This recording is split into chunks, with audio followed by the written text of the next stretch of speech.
Beyonce's Act 3 will definitely be a rock album because I am convinced Act 1, 2, and 3 are based on her first 3 albums. Let's talk Act 1 Renaissance and how that relates to her first album, Dangerously in Love. So when you think about a classic 3-act musical, then Act 1 is called the setup stage. This is where we meet the main character and their world for the first time. Dangerously in Love is the album that first introduced Beyoncé as a solo artist to the world. And this is when we got a young, free, sensual, glamorous, and fun kind of Beyoncé.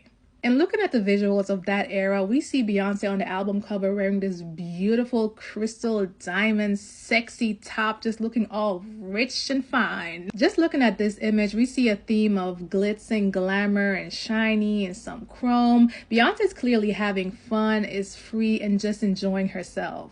Now, Act 1 Renaissance reintroduces Beyoncé to the world as a glamorous, young and free, sexy kind of artist with a fresh sound. Act 1 was meant to be a celebration of life, self-expression, liberation. So when we think about her first album and the way she presented herself at that time, we can already see some parallels here. But let's continue. For the album cover of Act 1, Beyoncé is wearing this diamond-encrusted body harness while sitting on a silver chrome horse. And once again, we're seeing themes of glitz and glamour, shiny, shiny, shiny, just like her first album. Do we think it's all coincidence that she chose to wear a crystal top for Act 1? I don't think it was a coincidence because this image right here was part of her Harper's Bazaar interview from 2021, the year before Act 1 was released. And this picture right here is 1000% a homage to her first album. Now let's talk Renaissance Tour and the song she decides to open up with. None other than Dangerously in Love, a song she hadn't performed for so long at that time. And while performing Virgo Groove, she sings Naughty Girl from her first album. Again, a song she hadn't played in years. And by the way, she has a song on her first album called Gift from Virgo. Just saying. Now let's move on to Act 2, Cowboy Carter, and how that is paying homage to Beyonce's second album, B-Day. The tone and sounds changes completely in Act 2, Cowboy Carter. And I'm not just referring to the music genre itself, but to the themes and the visuals that go along with this album. Act 2, Cowboy Carter gives us a very raw, very personal, emotional Beyoncé who is also grounded in her roots. And when you have to envision what country music looks like, you're probably thinking about being outside in nature in the country. Think about horses, cowboy hats, boots, being with the family. Think about relationships and whatnot.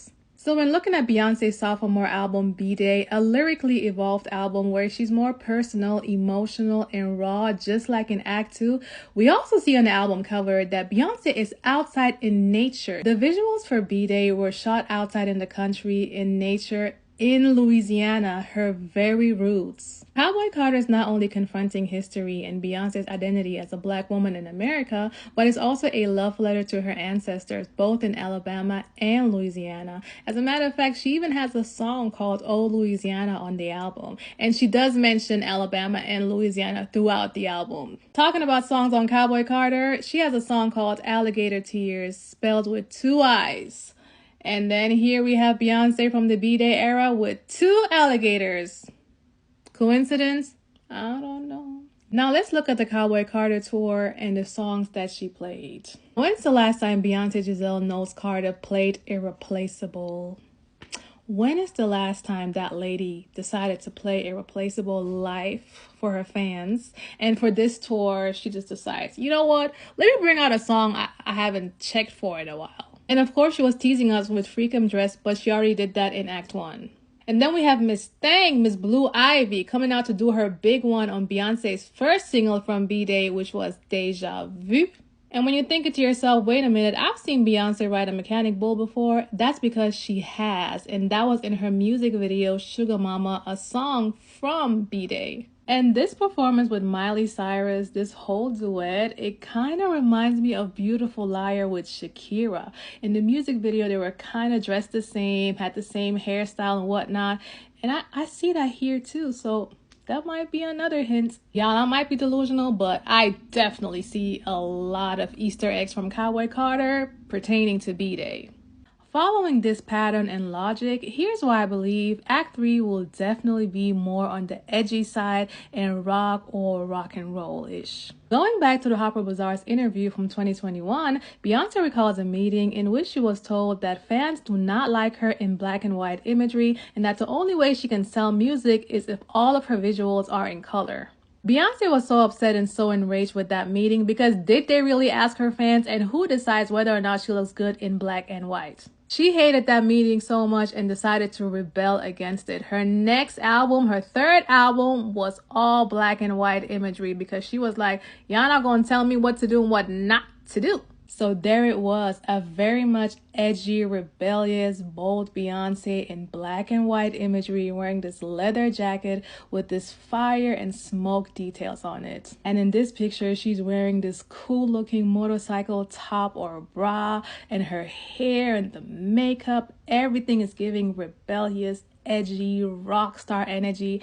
And I really believe that for Act 3, those are the kind of images we're gonna get. I mean, we're already seeing her posing with motorcycles for this new era. There you go, Black Betty. And this picture right here from her Harper Bazaar interview was placed right after the part where she was talking about that very interview that made her go black and white for her next album.